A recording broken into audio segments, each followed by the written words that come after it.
quand on était avec les Russes, c'était le soviétique, c'est très difficile. Je savais qu'ils avaient une navette spatiale, Buran, elle n'avait fait qu'un seul vol, pour copier les Américains. Mais là, c'est une lutte à mort entre les deux blocs.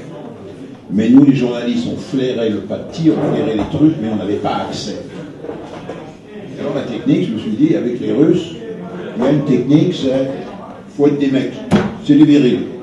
Ok. Et donc, vous savez qu'avec les Russes, il y avait toujours, on fait des toasts. La manie, on fait des toasts. On porte un toast à lui, on porte un toast à l'autre, on raconte 2-3 conneries, et puis pendant ce temps-là, hop, on sort les godets, et hop, on vide les verres. Alors c'est la vodka, c'est le truc où c'est une espèce de cognac russe dégueulasse. Moi j'ai dit, je vais leur amener du Ricard. Parce qu'ils ne savent pas ce que c'est que le Ricard. French pastis, ils ne connaissent pas. Et donc j'ai amené des bouteilles de Pastaga avec moi, c'est la douane avec des dollars, pas de problème. Et au cours du repas qu'on avait offert, je vais négocier pour avoir accès au pas de tir de la navette russe Buran, pour la montrer, c'est beaucoup de journalistes, vous la montrez à vous. Et les Russes étaient niet, stop secret. Et donc on commence à porter des toasts, on raconte 2-3 conneries, et puis moi j'ai dit je vais offrir Francuski Télévision, TF1, va offrir un pot. Je sors la bouteille de Ricard, et hop, je commence à remplir les verres, mais je leur dis pas pour mettre de l'eau, évidemment, c'est pas marrant. Et donc ils s'en tapent quelques-uns, je m'en suis tapé quelques-uns, cul sec, des Ricards, mais c'est pas tout. Je voyais que ça commençait à huiler un peu les neurones, mais pas assez. Et puis je vois d'un seul coup un gars, un responsable de l'espace russe, vous savez, le genre de gradé avec la batterie de porte-clés, là, à l'époque, la casquette. Je vois le gars qui s'emmerdait visiblement, et pendant le discours, il y avait le verre avec le Ricard au fond, il prend la bouteille de vodka, il complète le truc. Je lui dis, bah, c'est pas assez fort, donc il se met à compléter le Ricard avec la vodka. Évidemment, si le chef le fait, tous les autres recomplètent. Et on porte un toast, moi j'en suis tapé 3. C'est dur, tout de même. J'ai baptisé ça d'ailleurs un Tchernobyl, parce que c'était du violent. Hein, comme disait, vous avez vu les tontons flingueurs, hein, quand il dit c'est du brut. C'est une liqueur d'homme, il y a même de la pomme dedans, disait mon copain Lefebvre. Là, ça a été ça. Tant et si bien que les gars, je les ai bien défoncés, bien arrondis, mais j'avais prévu le coup. Vous voyez, les journalistes. C'est-à-dire que dans une bouteille de Ricard, j'avais mis du thé. Donc, ces couleurs, c'est marron. Tant qu'il n'y a pas d'eau, il n'y a pas de quoi à l'essence. Et donc, nous, avec mon caméraman, on buvait du thé qui sentait un peu la mine, on s'en fout, du thé froid. Et eux, ils s'assouillaient, vodka Ricard, Tchernobyl. Le lendemain matin, donc il y avait compte rendu, programme, on revient pour dire, alors, on va là, qu'est-ce qu'on fait? Il était 8h du matin, tout de même, les gars avaient tout de même, c'était dur, hein, ça fait des dégâts, vodka Ricard. Mais nous, les gars, TF1, on était en pleine forme, à peu près, mais on n'avait bu que du thé. Et donc pour les Russes, des mecs qui aiment bien l'alcool, c'est les costauds, c'est bon. Tout ce que j'avais demandé, au lieu de s'asseoir, niet, ta. Je veux aller voir Buran, ta. Je veux aller se bâtir, ta. Et c'est comme ça que vous avez pu avoir les reportages. Voilà quelques-uns des morceaux pour votre bravoure, mais de mon boulot de journaliste, l'espace vu à travers les anecdotes et non pas à travers la technique. C'est dur, hein, derrière ça, on rame, hein, maintenant. C'est hyper facile. Moi, j'ai 2 litres d'alcool de Grothendieck qu'il a distillé chez lui. Quand il s'est enfermé pendant 23 ans, il a fini par distiller de l'alcool. Et j'ai donc 2 bouteilles de framboise. Voilà, c'est pas mal. Donc, Alexandre Grothendieck, pourquoi je me suis intéressé à ce bonhomme qui était totalement inconnu en 2011? Il était totalement oublié parce qu'il avait emmerdé tout le monde, qu'il s'était enfermé depuis 1991 dans une maison et il ne voulait pas qu'on donne l'adresse. Donc, ce grand mathématicien était dans un oubli absolu. Voilà, les mathématiciens, ils sont emmerdants quand il s'agit d'écrire sur leur science. Et il n'échappait pas à la règle, il était pire que les autres, puisqu'il refusait absolument tout contact. Pourquoi écrire là-dessus? Parce que sur cet homme, les raisons sont assez simples. C'est que quand je découvre que c'est un enfant, je dis que c'est un enfant de Lampedusa. C'est-à-dire qu'il arrive en France en 1939. Ses parents l'ont oublié en Allemagne depuis 6 ans parce qu'ils sont allés faire la guerre d'Espagne. Ils avaient autre chose à faire que d'élever des enfants. Ils étaient socialistes révolutionnaires et anarchistes. Et la cause voulait qu'ils partent. Maintenant, en 1939, il y a la retirada, 500 000 réfugiés espagnols viendront en France, et ses parents sont dans ce groupe, ce tas d'hommes, de femmes, d'enfants qui viennent, qui rebattent la frontière. Et comme on les accueillait très très bien, on les a mis dans des camps d'internement. Et cet enfant qui se retrouve dans un camp d'internement découvre qu'il y a une relation étroite et stable entre le diamètre d'un cercle et sa circonférence.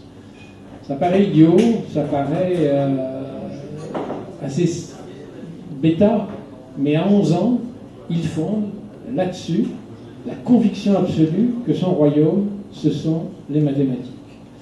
Et ce qu'il y a de fort chez cet enfant, c'est qu'il est perdu au Rio Cros, qui se rattrape un peu parce qu'on décèle quand même des capacités, même s'il n'a pas de bons résultats à l'école. Il a, en 1942, il y a une remise de prix, il n'a que le 7e prix en mathématiques, il n'a pas de prix en géométrie. Bon, mais il va quand même passer son bac pas loin d'ici, au Chambon-sur-Lignon. Et son bac, il le passe. Là encore, il n'est pas éblouissant du tout, même s'il fait des mathématiques à côté. Et puis il se retrouve dans une petite fac. À l'époque, Montpellier, c'est une petite fac. Il y a un département de mathématiques qui n'est pas très très brillant. Et là, il y a quand même un prof qui se dit, cette espèce d'énergumène est un peu étrange, parce qu'au lieu d'aller en cours, il a raté l'astronomie. Il a fallu qu'il repasse l'épreuve d'astronomie, parce que les calculs n'intéressaient absolument pas. Il a reconstruit, pendant ces 3 premières années de mathématiques, ce qu'on appelle les intégrales de Lebesgue. Les intégrales de Lebesgue, c'est calculer tout volume complexe. Vous prenez un nuage, vous arriverez peu à peu, en appliquant la méthode de Lebesgue qui a été développée en 1902, à calculer le volume, tout volume complexe. Bon. Et lui le refait. Aujourd'hui, vous apprendrez, si vous faites des maths, vous l'apprendrez en Master 1 ou Master 2. C'est pas excessivement, c'est pas trivial, c'est pas non plus des mathématiques pures, c'est des mathématiques appliquées, mais c'est pas très simple. Lui, il le reconstruit tout seul dans son coin. Et là, le prof se dit, bon, on va l'envoyer à Paris. Et c'est là où il rentre, si j'ose dire, Rudul, non pas comme élève, mais comme auditeur libre.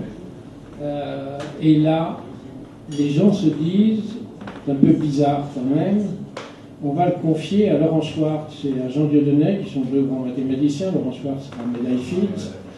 Et il lui confie 14 problèmes qu'ils ne résolvent pas. Alors, est-ce qu'ils auraient pu les résoudre? Oui, peut-être. En tout cas, ils ne les ont pas résolus. Ça leur prendra beaucoup de temps. Il confie les 14 problèmes en lui disant, tu résous les problèmes que tu veux. Tu fais ce que tu veux, tu reviens nous voir quand c'est fait.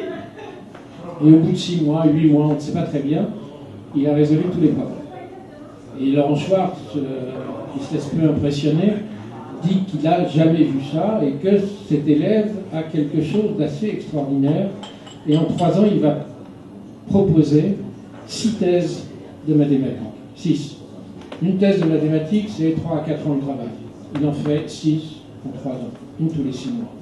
Donc et cet enfant, c'est là où c'est extraordinaire, c'est que c'est un enfant qui est sorti de rien du tout. Je veux dire, ses parents son père était un juif de Novosibirsk en Russie, il avait fait 2 révolutions en 1905 et 1917, il avait fait la guerre d'Espagne, mais il n'avait pas vu son fils, ou pratiquement pas.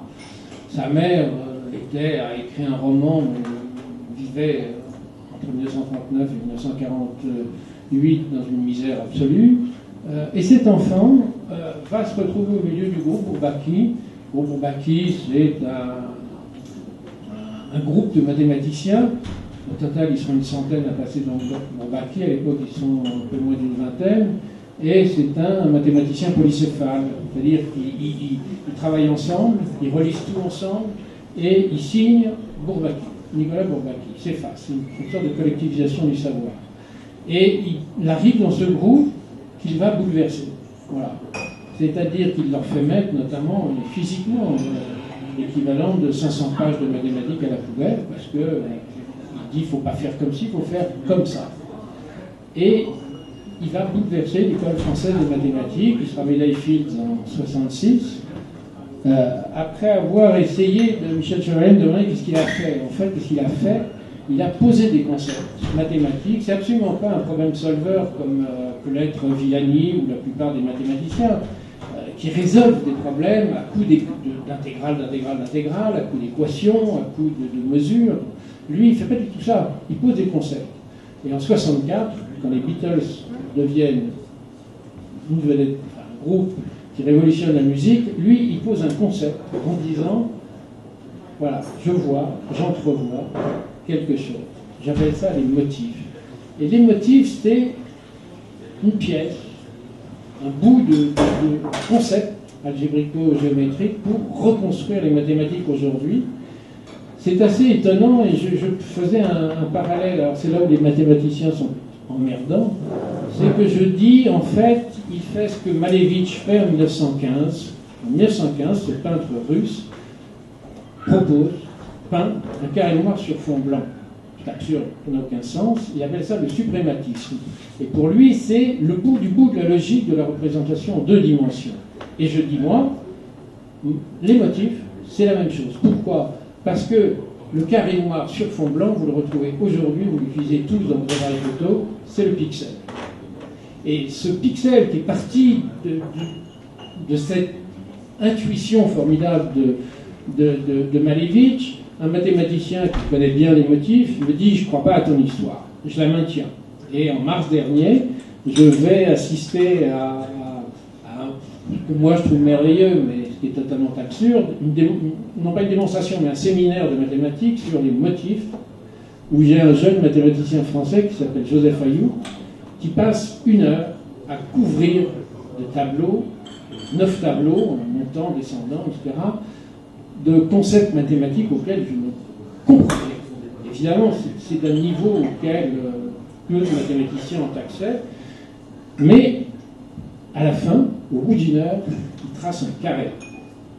Il trace un carré, et Yves André, qui m'avait dit « je ne crois pas à ton histoire », me dit « là, tu tiens ta revanche ». Donc, moi, ce livre, c'est un livre sur les mathématiques, c'est un livre sur Grothendieck, c'est un essai biographique. Ce que je voulais, c'est que sauver d'abord la mémoire de cet homme qui était totalement oublié, que même l'université de Montpellier avait oublié complètement. C'était le ressortir et faire comprendre que les mathématiques les plus complexes, les mathématiques les plus pures, on va pas les comprendre. Voilà, on va pas les comprendre. Mais on va essayer d'attraper des images. On va essayer, c'est le travail du journaliste, c'est le travail de Chevalet, c'est d'essayer d'attirer votre attention, d'attirer notre attention, notre envie vers des objets qu'on ne comprend pas. Même si la technique, l'espace c'est que de la technique, c'est aussi une technique d'une grande complexité. Bon, les mathématiques de Grothendieck, c'est au-delà de cette complexité, ce sont les mathématiques qu'on dit pures, qui ont un certain mépris, une certaine condescendance pour les mathématiques appliquées, mais il n'empêche qu'on peut essayer de les saisir. Voilà. Donc il y a eu les motifs, je donne d'autres images. Lui, son propos, son souci, c'est d'essayer de comprendre ce qu'il y a dans des géométries très complexes. Les géométries très complexes, nous pouvons en avoir une petite idée avec le fait que nous sommes ici dans une mathématique euclidienne, une géométrie euclidienne où les choses sont plates. Or, vous ne savez pas que le monde de l'espace n'est pas un monde plat. C'est-à-dire qu'une courbe, nous sommes dans un monde courbe. Voilà. Et pour imaginer des géométries extrêmement complexes, vous imaginez votre espace numérique. Votre espace numérique, c'est tout autre chose que l'espace dans lequel nous sommes aujourd'hui. C'est un espace beaucoup plus complexe et c'est un espace qui vous définit chacun autant, sinon mieux, que l'espace géométrique euclidien dans lequel nous sommes assis. Voilà.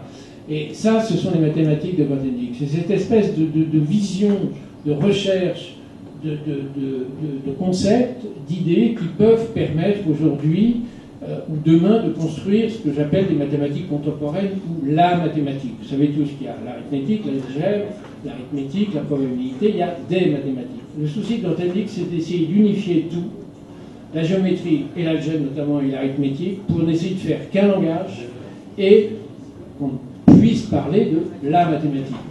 Quand il pose en 1964 son concept des motifs, il faut savoir qu'en 2002, Voevodsky, qui est un mathématicien russe réfugié, enfin, parti aux États-Unis, a obtenu la médaille Fields en saisissant ce qu'est cet objet.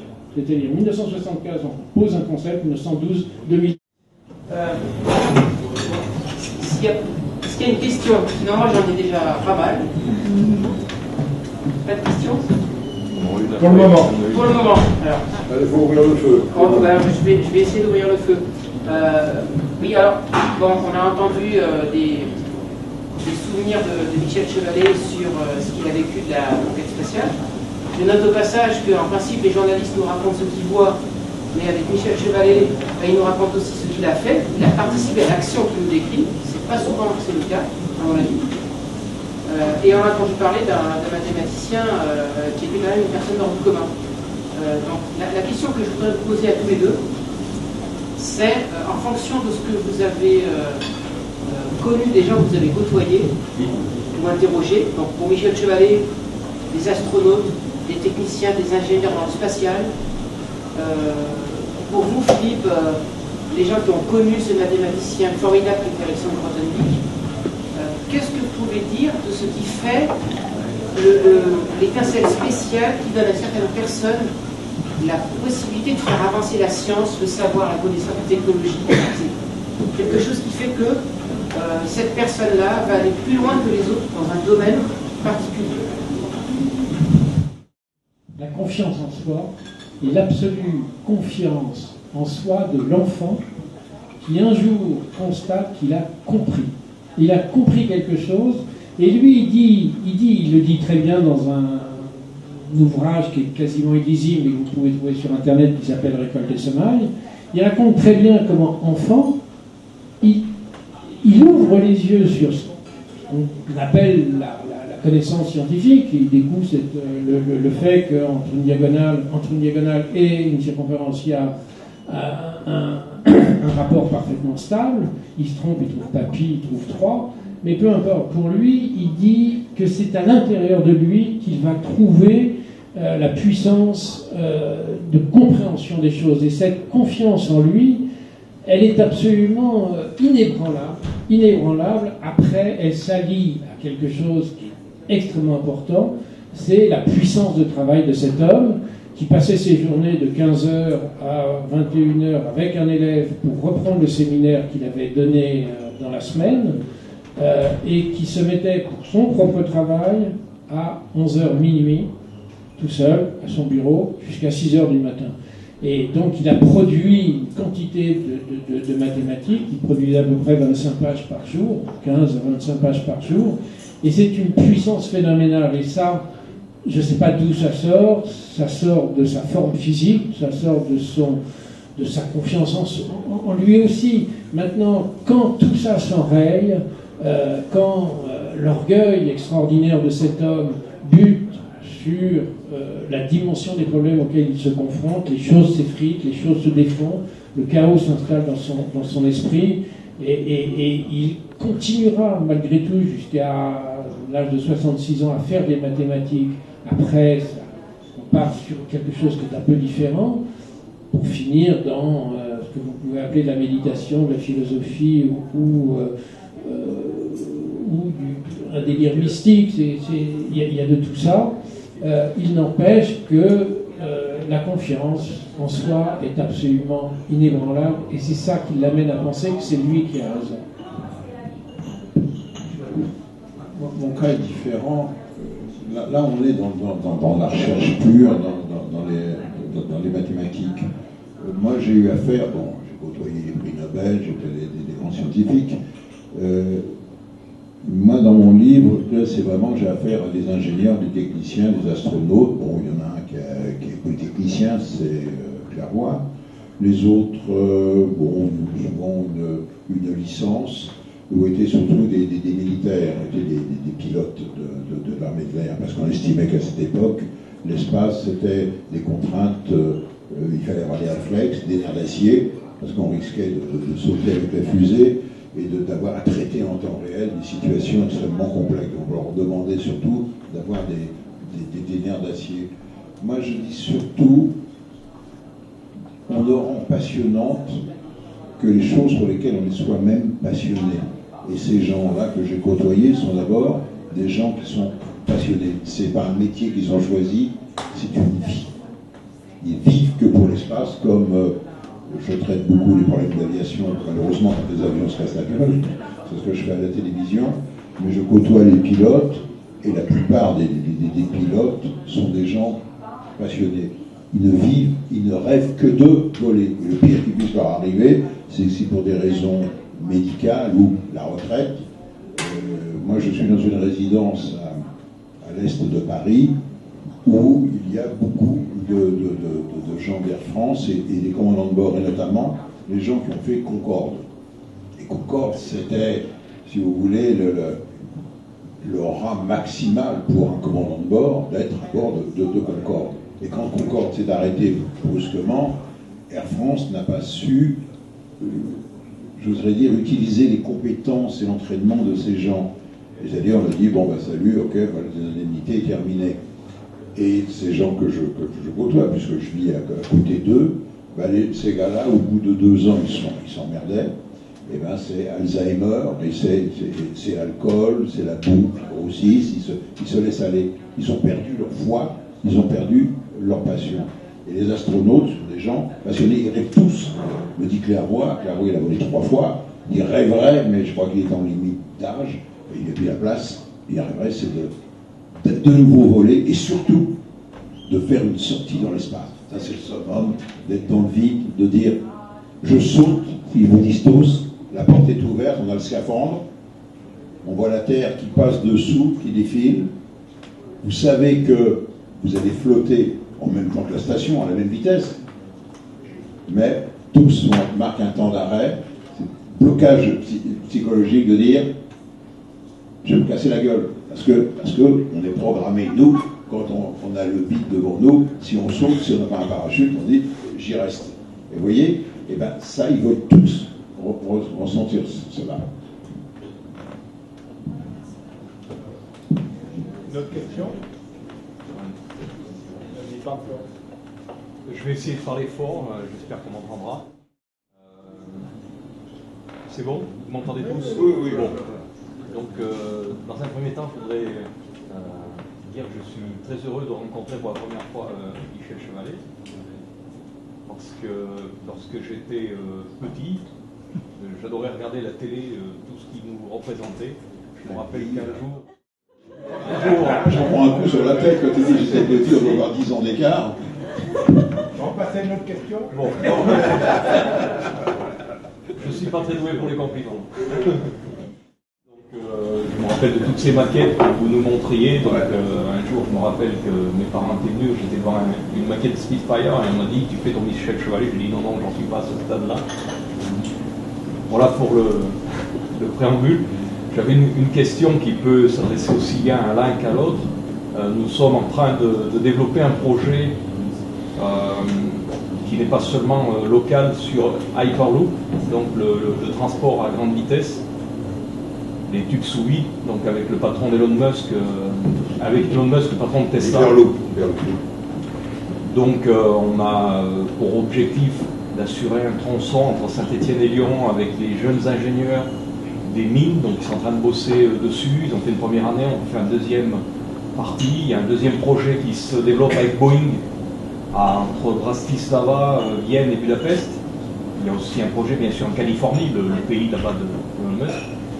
Et aujourd'hui on a l'impression que ce projet va se développer, je crois qu'on en est à la 11e phase. La première phase a été développée par un ingénieur stéphanois avec la sous-tentation magnétique. Il y a eu Bertin dans les années 70, il y a eu plein de projets à grande vitesse. aujourd'hui, on a l'impression que ça va partir parce que les Américains sont derrière.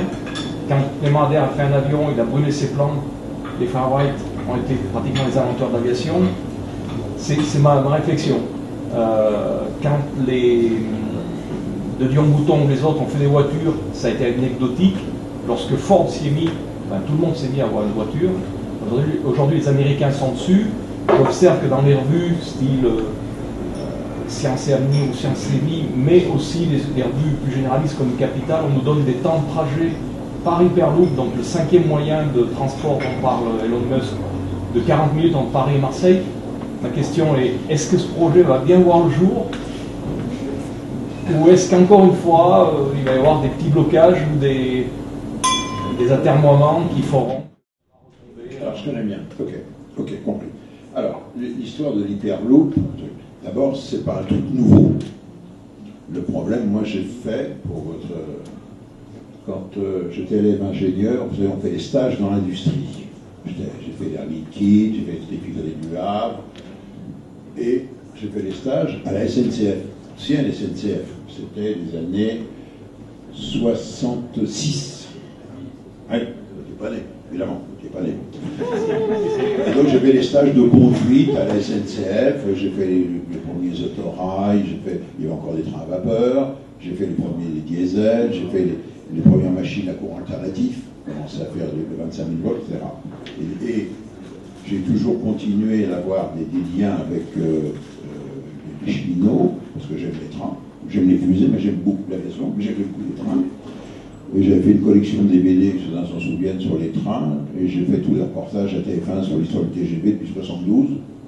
Et c'est moi qui ai fait tous les films sur les records du monde. Et dans le dernier record du monde, j'étais le seul journaliste, c'était Gallois, qui était un ancien de l'aérospatiale. Donc on se connaissait bien, et Gallois, qui était le patron de la SNCF, a dit « Je ne veux qu'un seul journaliste à bord, c'est Chavalet, au moins il comprend ce que l'on est en train de faire. » Donc j'étais avec un caméraman, et j'ai suivi les essais, j'en ai fait un film, une émission. J'ai passé 15 jours avec eux pour aller jusqu'à 574,8. C'est-à-dire on roulait à quasiment 600 à l'heure. Sur les rails. C'est-à-dire à la vitesse où un ATR, un avion à hélice, il ne peut plus. Il va arracher ses plumes. Vous voyez, pour la performance. Alors, l'ennemi de la grande vitesse au niveau du sol, attention, au niveau du sol, je ne suis pas dans l'air, c'est, la résistance de l'air. C'est pas la résistance au frottement, au roulement, c'est la résistance de l'air. Le TGV à presque 600 à l'heure, j'étais dans la cabine, il y avait des voitures mesure, on savait l'impact. On a arraché, durant les essais, on n'a pas montré les panneaux, par la pression aérodynamique sur le côté, on le réparait, hein. C'est des panneaux en plastique. La pression aérodynamique était de 12 tonnes. 12 tonnes, la contrainte aérodynamique, d'où l'idée de se dire, on va s'affranchir de ça si je veux aller plus vite, évidemment, soit je vais le profiler, mais il y a des limites à tout, parce qu'il y a des problèmes de portance aussi. Le TGV est déportant de par la forme de son nez. C'est-à-dire que plus il va aller vite, on va à 320, on ira à 350, mais on ira pas au-delà, il est déportant. C'est-à-dire que plus il va vite, plus on lui charge le nez, pour éviter d'avoir un moment cabrant et déstabilisant. C'est-à-dire c'est pas trop le fait qu'il va décoller le TGV, la motrice pèse 80 tonnes. Le problème, c'est que quand il y a des oscillations dues à la voie et aux amortisseurs, ça lui relève le nez. Et là, vous allez commencer à augmenter l'incidence. Et là, vous allez entrer dans ce qu'on appelle un phénomène divergent, c'est-à-dire que quelque chose qui va s'amplifier et peut arriver à le soulever, et de façon que les roues avant perdent le contact, c'est-à-dire le pouvoir directeur. Et là, ça pourrait être catastrophique dans les cours. Voilà. C'est pour vous situer les problèmes technologiques. Donc c'est connu, ça a été fait en soufflerie. Et depuis longtemps, on essayait de trouver des systèmes pour diminuer la résistance à l'avancement, parce que c'est la puissance demandée. Au moment du record du monde, avec seulement 5 voitures, il fallait 25 000 chevaux. Un TGV, je vous donne les ordres de grandeur, je connais bien, les motrices que l'on a là, que vous avez, elles font une puissance maxi 8 000 chevaux. Hein, c'est pour vous les ordres de grandeur. Là, on était à 25 000. C'est la puissance d'un bateau, 25 000. Vous voyez, pour rouler à 600. Donc c'est pas le carré, c'est le cube de la vitesse. Cube de la vitesse. Voilà. D'où des projets que j'ai vu traîner de dire on va faire circuler le véhicule dans le vide. C'est-à-dire qu'on va le mettre dans un tube, évidemment, et on va diminuer la pression atmosphérique. Et tous les essais que l'on a fait là-dessus se sont heurtés à des contraintes techniques et économiques. On est bien d'accord. La première, c'est qu'il faut des pompes régulièrement à vide, parce que des tubes sur 10 km, sur 100 km, sur 1000 km, vous vous rendez compte l'installation qu'il faut pour maintenir le vide. Le deuxième, il faut des sas pour rentrer le véhicule. Le troisième paramètre, ça va être la propulsion. Pas question de mettre une locomotive à vapeur, ou pas question de mettre un diesel, même pas la traction électrique. Parce que la traction électrique, on va être tributaire du captage du courant. Et là, le problème du TGV, moi je l'ai vécu, on était à 574 au moment du record, j'étais dans la cabine, et là le chef de traction a dit on coupe tout, parce qu'on commençait à avoir des arcs électriques au pantographe qui commençaient à s'amorcer de plus en plus, et là on s'est dit on va fondre, parce qu'il y avait 1000 ampères sur 25 000 volts. On soude tout avec 1000 ampères, donc on va fondre la caténaire, et là c'est une catastrophe. Donc on a dit on coupe tout. Donc la rame pouvait aller jusqu'à 600. Mais enfin, pour les raisons de sécurité, on a dit on coupe tout. Voilà. C'est pour vous situer les choses. Et donc, le problème de captation est très complexe à grande vitesse. Alors, le moyen de propulsion, on dit, on va faire de la sustentation magnétique. On sait le faire, seulement, vous savez, elle est complexe. Pourquoi? Parce que je vais utiliser un champ magnétique. Le champ magnétique, il faut que je le fabrique.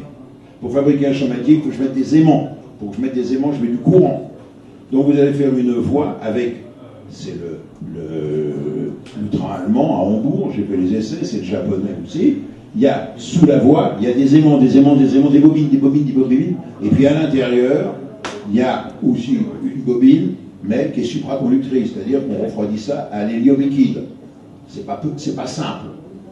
Ça peut marcher expérimentalement. Moi, la question, c'est de savoir est-ce que l'on est capable, techniquement parlant, de faire un engin fiable à grand débit. Parce que c'est des petits modèles. Un TGV, deux rames attelées, c'est 800 personnes. Et on roule même à presque 350. Là, vous avez vu, c'est des petits tubes, c'est des trucs. Je ne dis pas que ça ne soit pas réalisable. Je dis maintenant, ça posera un problème qui est énorme, c'est celui de la sécurité. Vous ne pouvez pas me dire aujourd'hui, il ne se passera rien, il n'y aura pas de collision, il n'y aura pas le feu à bord. Personne ne pouvait imaginer qu'un commandant de bord allait foutre son bateau sur les rochers. Vous avez vu, ça en a fallu très peu, c'est quoi Titanic? Très peu. Concordia. Oui, Concordia. Moi, j'ai fait les reportages en direct. Ça en a fallu très peu. Hein? Donc, vous ne vouliez pas dire l'histoire de... Regardez ce qui est passé à Fukushima.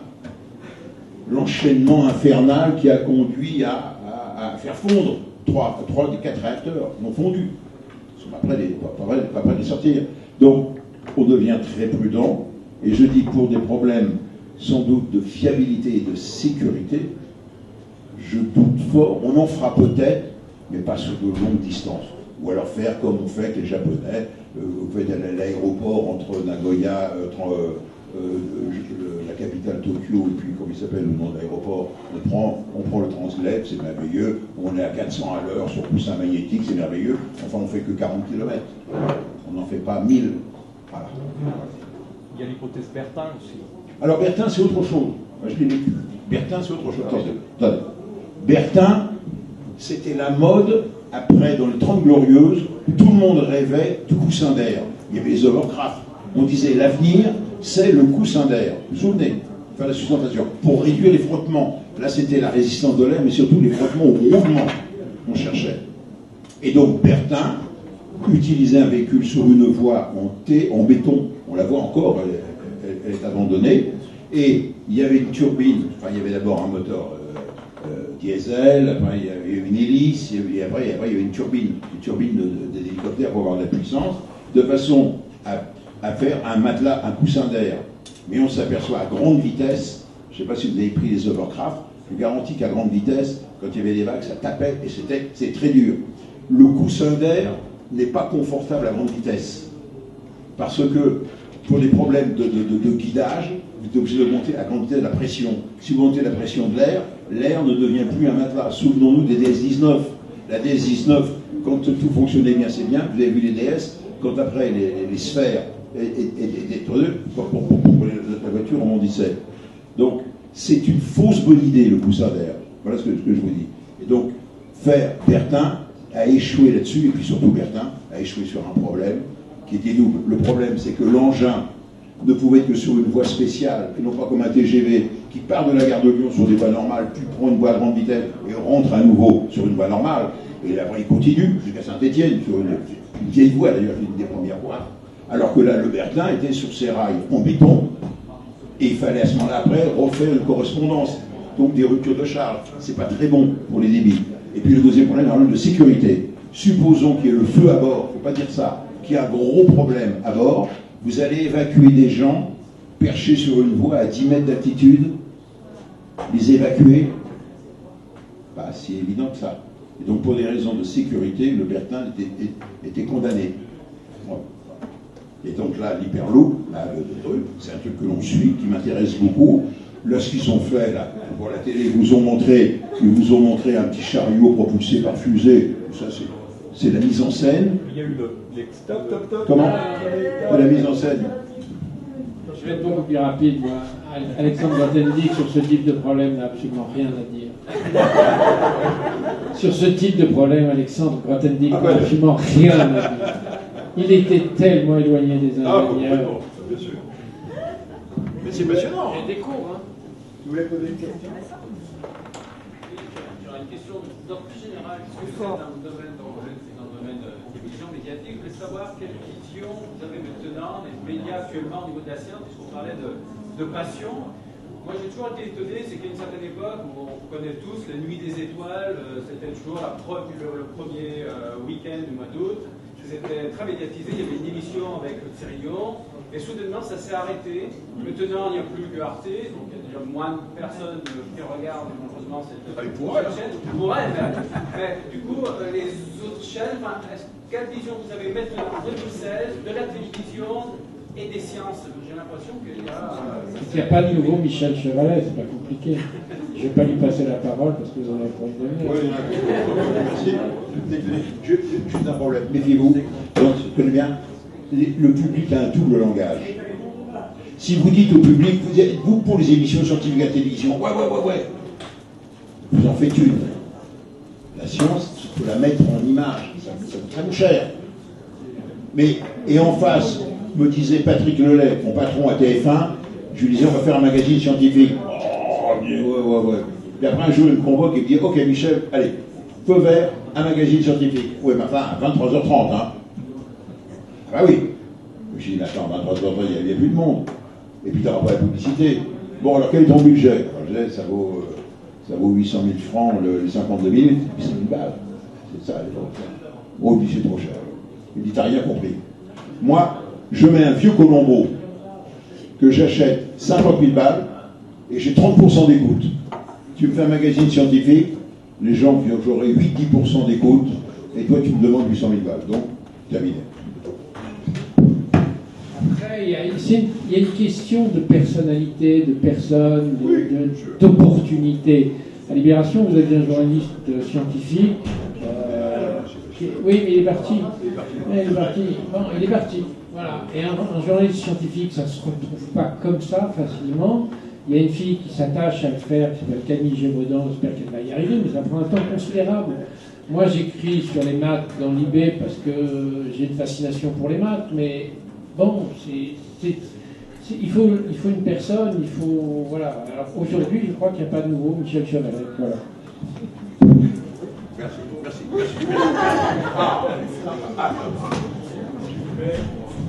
Ça serait plutôt des voitures. Il me semble que, donc, une fois qu'il faudrait la chose, que Grothendieck est un peu à la base des fractales, non? Ou pas? Non, je ne peux pas parce que ça c'est Mandelbrot, et Mandelbrot c'est les fractales, c'est Mandelbrot. Et lui, déjà, enfin, je pense, hein, mais là je peux dire les bêtises, il faudrait qu'il y ait un vrai mathématicien dans la salle. Les fractales, on est déjà dans de la physique, enfin, on n'est pas loin, quoi. Vous n'imaginez pas à quel point Grothendieck est dans une géométrie géométrie algébrique mathématiques pures. Les fractales, c'est vraiment Mandelbrot, et je ne pense pas qu'on puisse dire qu'il soit à la base des fractales. Il est dans des paysages auxquels on n'a pas accès. Vraiment, il n'y a pas de lien au-delà du fait qu'ils se sont croisés, mais il n'y a pas de lien. Juste un point, moi j'ai enseigné les mathématiques, j'ai pas les connaissances, j'ai une licence, c'est déjà pas mal, mais les fractales correspondent, il a raison, à une réalité physique des choses, c'est-à-dire vous avez une surface lisse, si vous descendez d'un degré dans l'échelle, elle devient beaucoup plus rugueuse, alvéolaire, et vous descendez, et à la fin vous trouvez toujours un découpage. Et les fractales, c'est très utile quand on regarde les alvéoles des poumons. Hein, vous prenez les poumons d'un bloc, vous les découpez complètement et vous obtenez 10 mètres carrés. Ce qui est plus impensable. C'est pour les catalyseurs aussi. La surface des catalyseurs fait que la surface est considérable sous un volume donné. C'est du fractal. Voilà. Mais c'est une théorie, enfin c'est une explication mathématique de phénomènes physiques. Mais ce n'est pas une théorie. Là, on est dans le cadre de théorie mathématique. J'aurais une question à vous, Philippe, sur le journaliste écrit. Par rapport à notre motivation à nous, astronefs, et les cafés que nous faisons, ce sont science et philosophie. La science est toujours mise de côté par son côté dit rébarbatif. Nous, on ne trouve pas que ce soit rébarbatif. Mais disons que les gens qui n'en font pas disent que c'est rébarbatif. Et pourtant, elle a dans le monde dans lequel nous vivons une implication permanente, totale. On le vit dans la technologie, on le vit en permanence. Comment ressentez-vous cette possibilité de faire passer ces connaissances, ce savoir, dans la société et dans la philosophie de vie de la société actuelle? C'est toute la difficulté que j'ai rencontrée pendant 4 ans. Moi, il a fallu que je voie des mathématiciens. Je voulais que mon livre et que mes articles, le premier article sur Grothendieck date de 2011, et je l'ai fait avec un mathématicien de Saint-Étienne. Il enseigne à Lyon. Et c'est très compliqué, mais il faut le faire. Il faut d'abord convaincre le mathématicien que le point de vue du journaliste est aussi important que le sien. C'est-à-dire que son souci à lui, c'est d'être exact et d'être irréfutable. Moi, mon souci, il n'est pas d'être irréfutable, il est d'être juste et surtout de donner des images qui sont correctes et qui peuvent allumer quelque chose dans la tête de quelqu'un qui n'est pas mathématicien. Et ce travail d'aller-retour, on l'a fait avec Amaury Tullier sur le premier papier, je l'ai fait avec beaucoup de mathématiciens sur le livre. Je peux vous dire que ça prend un temps considérable, c'est très intéressant à faire, mais c'est très difficile. Il faut que nous trouvions... Michel doit trouver des images, moi aussi je dois trouver des images. Alors moi, elles coûtent moins cher parce que je les fabrique dans ma tête et je les mets sur le papier, donc elles coûtent moins cher. Mais quand j'essaie de faire comprendre aux gens, et c'est là que ça devient amusant, entre guillemets, c'est que quand on a trouvé une bonne image, elle peut fonctionner, elle fonctionnera. Par exemple, je dis, il y avait des dizaines de géomètres algébristes qui avaient fait des théories décrites, des géométries complexes qu'on appelait cohomologie. Bon. Et les cohomologies, il y en avait 5, 6, 10. Et personne ne comprenait très très bien quel était le rapport entre cette cohomologie, celle-ci, celle de Grothendieck était eladique, et un jour Grothendieck dit, mais au fond, c'est toutes les mêmes. Mais au fond, ça veut dire quoi? Ça veut dire que si vous regardez les 37 représentations de la cathédrale de Rouen par Claude Monet, et que si vous êtes trop près, vous allez détailler chaque tableau. Il y en a qui sont un peu plus jaunes, un peu plus bleus, un peu plus à gauche, un peu plus à droite, un peu plus en haut, qui se mettaient au premier étage d'une maison, un peu plus en bas, un peu plus ceci, un peu plus cela. Et vous voyez, vous pouvez avoir 37 spécialistes de 37 tableaux qui, s'ils restent le nez collé au tableau, ne verront pas fondamentalement ce qu'il y a de commun avec les autres. Grothendieck, c'est pas compliqué, il se mettait à 30 mètres, et quand vous êtes à 30 mètres, si vous avez la chance un jour de faire cette expérience, faites-le. Si vous avez 7, 8 tableaux, 10 tableaux, comme c'est arrivé à Paris il n'y a pas très très longtemps, vous mettez à 30 mètres et c'est éblouissant. Vous voyez avec une grande netteté une seule chose, la cathédrale de Rome. Et ça, c'est tout le travail de Grothendieck, c'est un travail de généralisation, c'est-à-dire qu'il se met en suspens au-dessus et très très loin de tous les spécialistes qui étaient là et qui ne voyaient pas parce qu'ils étaient trop près, parce que leur point de vue n'était pas le bon. Bon, mais quand vous avez trouvé une image comme ça, vous dites que Grothendieck, c'est qu'il se met à 30 mètres. Et il a un autre point de vue que tous les autres mathématiciens, et lui, il voit autre chose. Et du coup, il voit la généralisation. Et tout ce travail, c'est un travail de compréhension qui amènera peu à peu des gens à s'intéresser peut-être à Grothendieck. Et c'est tout un travail qui est assez excitant, je trouve. C'est comme le point de vue de l'éventail. Si je vous dis que toutes ces homologies sont au bout d'un éventail et que j'ai fait ça et que le point central il est en bas de la main, il n'est pas dans les doigts, c'est ça qui est intéressant de montrer. Donc, oui, la science c'est rébarbatif, c'est un travail qui est difficile parce que les mathématiciens, je peux vous dire, je ne sais pas s'il y en a ici, il y a des mathématiciens ou pas, ils sont très très emmerdants. Ils sont des physiciens à côté, je pense que ce sont des amis, ils sont drôles quoi. Bon, mais c'est quand même très intéressant de se confronter avec leur structure mentale qui est extrêmement solide parce qu'ils travaillent sur l'irréfutable. Mais passer de l'irréfutable à quelque chose d'envisageable, voilà, c'est ça qui est amusant. Je vais prolonger ce qu'il dit de manière très concrète pour qu'on se comprenne bien. J'ai eu à traiter le boson de Higgs. Vous en avez entendu parler. Il a servi. Il a servi. Le boson de Higgs.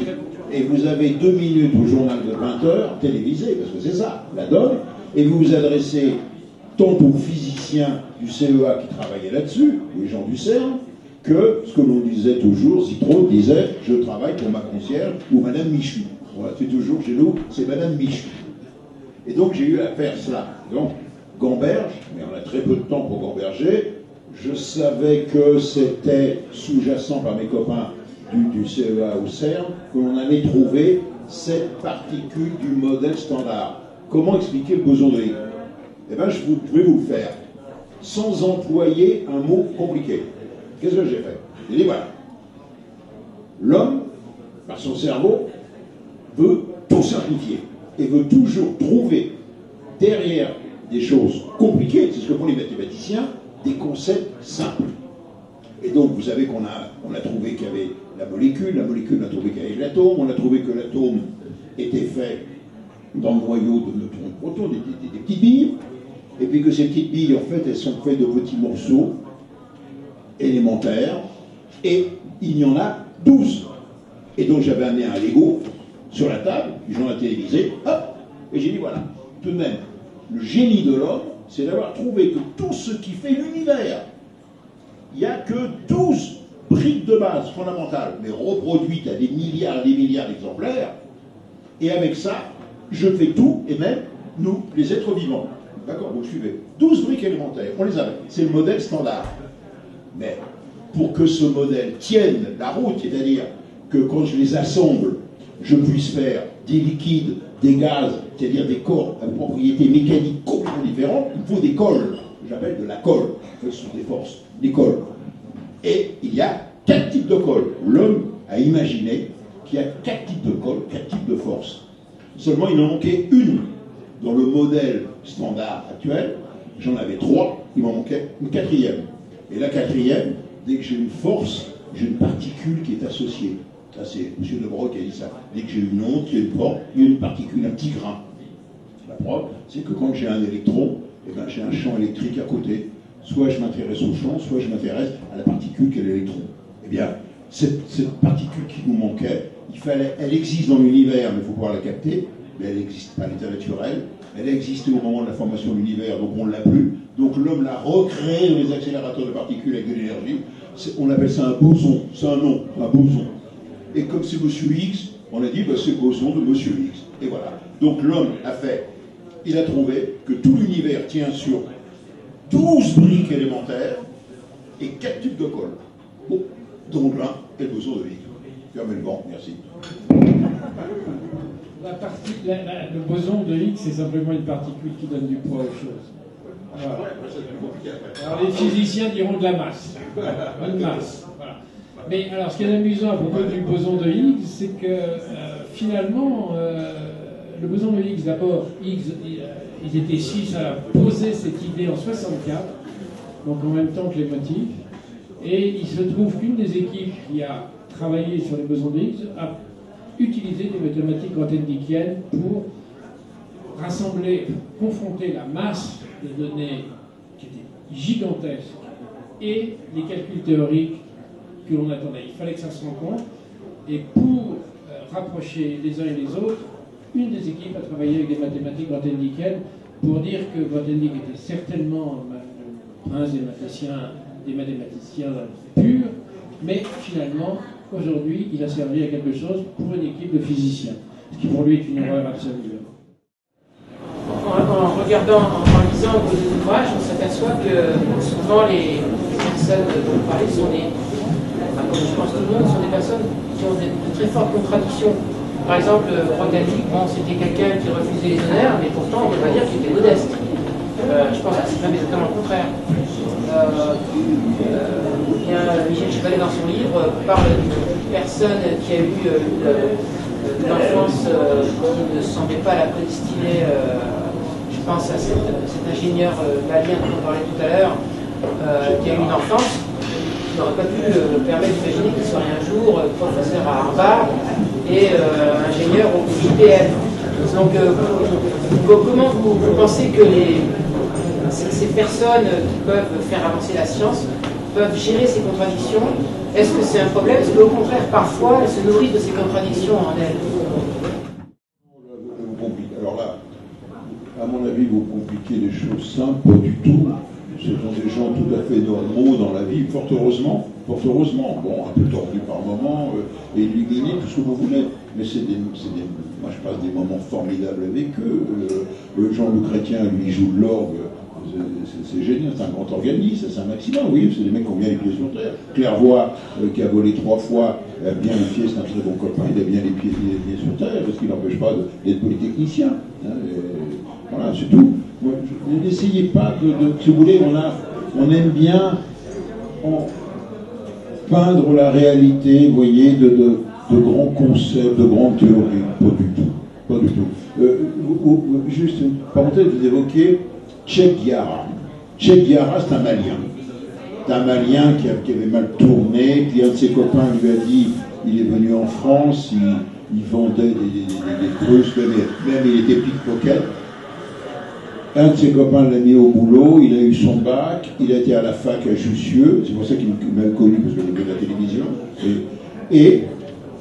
il voulait il s'intéressait à l'espace, il voulait être calculateur, calculer trajectoire. Et à Jussieu circulent des gens, des Américains, la CIA, vous voyez, qui travaillent et qui repèrent les bons étudiants. Et qui leur dit, écoutez, vous allez aux États-Unis, on vous paye vos études, on vous paye le voyage, mais vous allez travailler. Et donc, il avait postulé pour aller au CNES. Mais le CNES a dit, un Malien, c'est bon pour ramasser des poubelles dans la rue. Hein, je traduis, mais c'est un peu ça.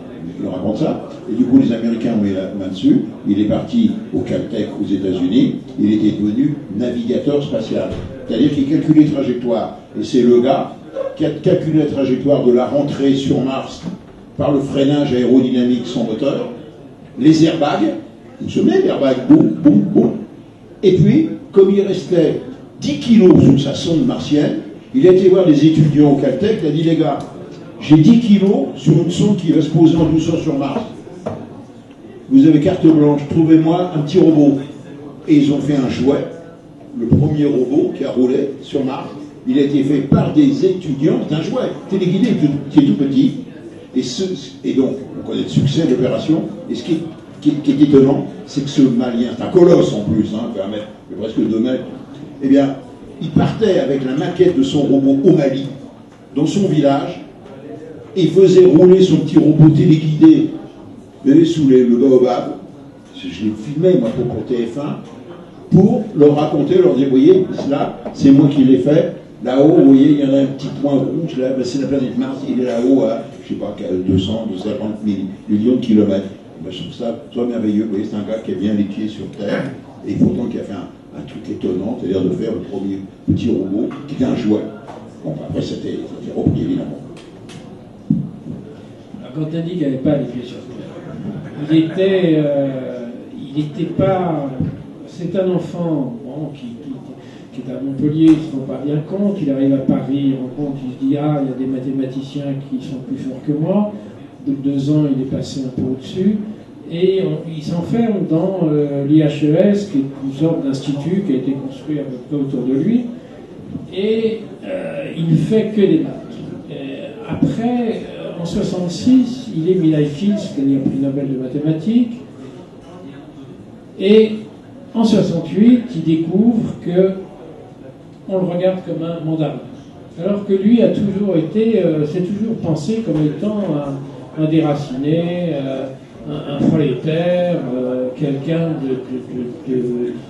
d'absolument le contraire d'un mandarin. Bon, et là, il a un basculement dans sa tête qui se produit. Alors on dit que les Milai Fields ont du mal à intégrer cette récompense qui est un peu écrasante parce qu'il faut avoir moins de 40 ans, il n'y a que 4 mathématiciens, c'est tous les 4 ans, c'est difficile. Bon, est-ce que cette médaille Fields a pesé? Est-ce que cette confrontation avec les étudiants de mai 68 qui va tourner à la boucherie parce que il arrive dans une... Moi, un témoin direct me l'a raconté, j'ai 2 témoins directs qui l'ont vu. Il se fait insulter, il se fait traiter de mandarin, encore une fois, et pour lui, c'est une déception absolue. Bon, il y a une bascule, là, il y a son esprit part, sinon en miettes, du moins, il découvre un monde qu'il ne connaissait pas, qui est le monde de la politique, qui est le monde de la société que nous connaissons. Et à ce moment-là, il démarre ce qu'on appellera l'écologie radicale. Voilà. Il pense, alors, il y a une forme de... c'est là où il n'est pas du tout les pieds sur terre, hein, et ses étudiants commencent à le lâcher parce qu'il estime que dans 10 ans, la Terre va disparaître. Voilà. Donc il y a des gens dont l'esprit se part en miettes, tout en continuant à travailler jusqu'à l'âge de 66 ans. Hein. Donc il y a 2 choses qui sont quand même extrêmement curieuses, étonnantes. Il va prévoir 2 fois la fin du monde, ce qui est une folie. Il va penser vraiment de ces étudiants qui aujourd'hui encore va au Japon, en Chine, aux États-Unis pour expliquer les maths de Grothendieck. Je dis en 70, il nous dit qu'en 82, la Terre aura disparu. Bon, c'est, souvenez-vous, le premier candidat écolo en 74 à l'élection présidentielle dit qu'en l'an 2000, on ne pourra plus boire d'eau propre. Voilà. On est dans ce monde-là. Et donc, lui, il y a une espèce de décollement prodigieux, gigantesque, et parce que c'est un radical en tout, il fonde un groupe qui s'appellera Survivre et Vivre, et qui dit il faut impérativement que nous changions complètement nos modes de vie. Alors aujourd'hui, tout le monde dit ah bah ouais, ça je vois bien de quoi il parle. À l'époque, c'était totalement incompréhensible. Totalement incompréhensible. Donc, il y a une espèce de folie chez Grothendieck mais il y a aussi des cordonniers qui deviennent fous. Il y a aussi des cordonniers schizophrènes, il y a des cordonniers paranoïaques. Et simplement lui, c'est vrai que la dimension et sa puissance d'esprit font que ça prend des dimensions qui sont sans commune mesure. Il va s'enfermer 23 ans pour méditer. Alors méditer, c'est terrible pour lui parce qu'il a oublié une chose, c'est que comme mathématicien, il n'a jamais travaillé seul, contrairement à ce qu'on croit. Alors un mathématicien travaille fondamentalement seul, mais il a besoin des autres mathématiciens, il a besoin de comprendre, de parler et d'avoir autour de lui des mathématiciens. D'autant plus lui qui n'a jamais publié, très peu publié directement. Soit ses étudiants travaillaient pour lui, soit Jean Dieudonné est un mathématicien qui a mis sa carrière entre parenthèses pour lui. Voilà. Et c'est lui qui rédigeait. Donc il avait une équipe autour de lui, une équipe formidable. Bon. Mais quand il se retrouve tout seul à méditer dans sa maison, je le dis en reprenant un poème de Baudelaire, le chaos s'installe dans son esprit. Et le chaos prend tout.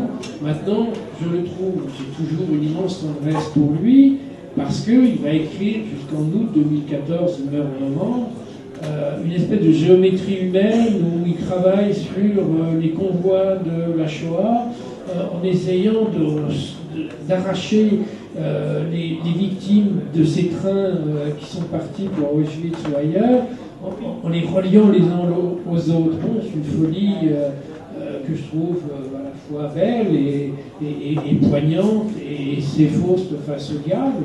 Et à toutes les pages, à la fin, il écrira en allemand, puisque sa mère était allemande, il parlait l'allemand et le français et l'anglais. Il dit honte au diable, honte au diable, honte au diable. Bon, oui, il est dans une folie, il a sombré, et en même temps, il reste extrêmement attachant, et ses dernières amies seront les plantes à qui il parlera. Bon, oui, il est devenu fou, mais je pense qu'il y a d'autres corporations, des professeurs du lycée, des écrivains qui deviennent fous. Lui avait une forme de radicalité qui l'emmenait dans des dimensions qui sont pour nous invraisemblables et assez incroyables. Mais Michel est juste, il y a les scientifiques, oui, il y en a qui dérapent, et lui, quand il dérapait, c'est gigantesque. Voilà. Il gérait pas. Voilà, il gérait pas la relation. C'est vrai qu'il avait par exemple un grand mépris pour le pouvoir. C'est vrai qu'il avait un mépris, c'est qu'il ne comprenait pas ce que c'était. Par exemple, les notions de relations sociales étaient pour lui quelque chose qui lui était totalement étrangère. Il arrive un jour, il était professeur au Collège de France. Il arrive un jour dans une préfecture du Massif central. J'ai jamais pu déterminer si c'était la Haute-Loire, je sais pas. Le préfet a sorti l'argenterie, a fait faire un repas, etc. Et Grothendieck était habillé, était comme hiver avec des sandales, un pantalon de velours et un gros pull, arrive et lui dit « Moi, je me contenterai de pain ». Et évidemment, pour emmerder le préfet, il a bouffé que du pain. Bon, il n'avait aucune notion de ce que c'est que les relations sociales, le respect de la hiérarchie. Pour lui, c'est quelque chose qui n'avait aucun sens, strictement aucun sens. Alors après, oui, il n'est pas allé chercher Samuel Fields à Moscou en 1966 parce qu'il refusait, les bolcheviks avaient persécuté son père, mais il n'y est pas allé et il s'est reproché jusqu'à sa mort d'avoir accepté Samuel Fields. Voilà. C'est une espèce de. Il ne gérait pas, c'était explosif, démesuré, invraisemblable.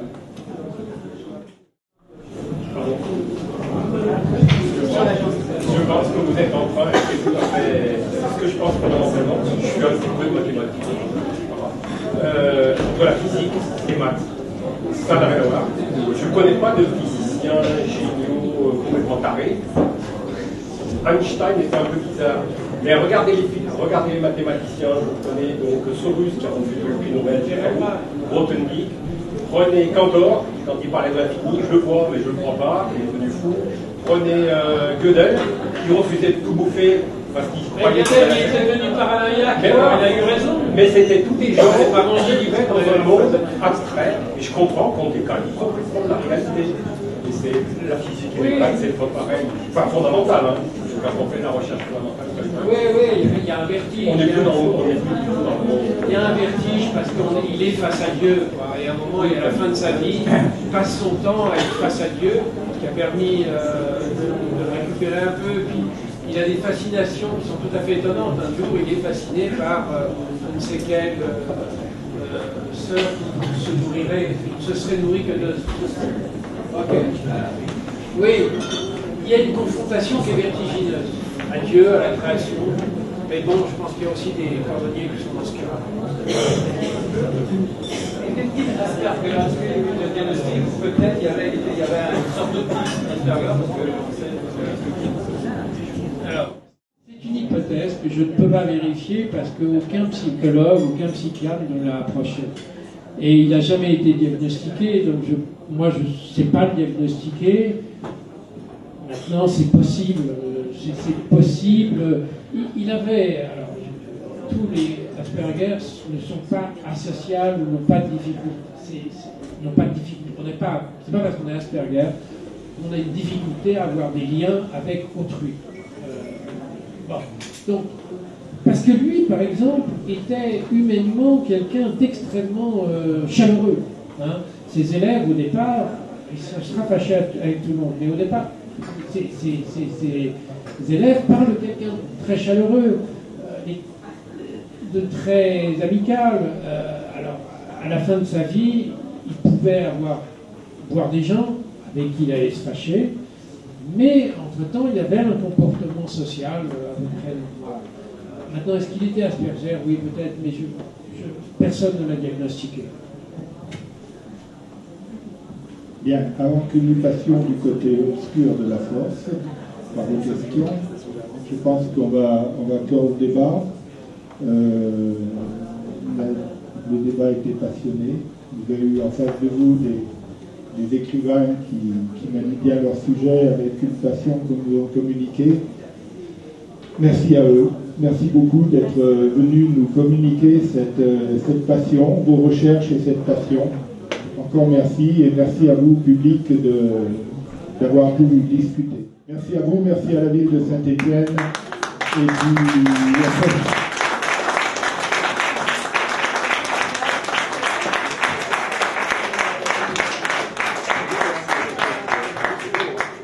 Et puis nous aussi, on fait notre pub le 4e mardi du mois de novembre, ici même, pour un prochain sujet.